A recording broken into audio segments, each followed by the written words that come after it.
Bonjour peuple de Dieu, bonjour bien-aimés frères et sœurs, que le Seigneur nous bénisse. Heureux mois d'octobre. Ce matin, nous voici encore dans notre podcast et le thème de notre méditation, Jésus-Christ, le Seigneur et le Sauveur.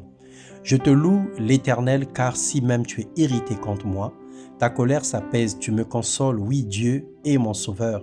Je me confie en lui et je n'ai plus de crainte, car l'Éternel est ma force, il est le sujet de mes chants. Il m'a sauvé, il m'a délivré.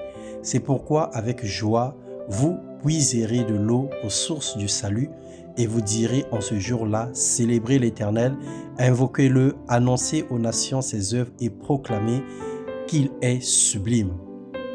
Bien-aimé dans le Seigneur, je ne sais pas qui est Jésus pour toi, qu'est-ce qu'il représente dans ton cœur, qu'est-ce qu'il a fait pour toi, où est-ce qu'il t'a trouvé, où est-ce qu'il t'emmène, où est-ce que tu en es avec lui. Mais ce matin, je voudrais vous dire que Jésus-Christ est Seigneur et Sauveur.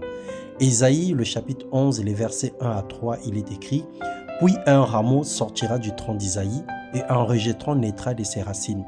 L'Esprit de l'Éternel reposera sur lui, esprit de sagesse et d'intelligence, esprit de conseil et de force, esprit de connaissance et de crainte de l'Éternel.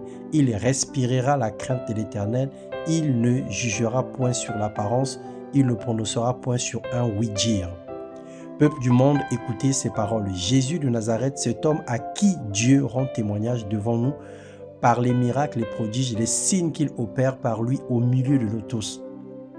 Comme nous le savons nous-mêmes, cet homme livré selon le dessein, arrêté selon la préscience de Dieu, s'est livré pour nos péchés, pour notre justification, qu'il a accepté de subir un châtiment difficile, un châtiment honteux. Dans Jean 3, les versets 16 à 18, il est écrit « Car Dieu a tant aimé le monde qu'il a donné son Fils unique, afin que quiconque croit en lui ne périsse point, mais qu'il ait la vie éternelle. Dieu, en effet, n'a pas envoyé son Fils dans le monde pour qu'il juge le monde, mais pour que le monde soit sauvé par lui.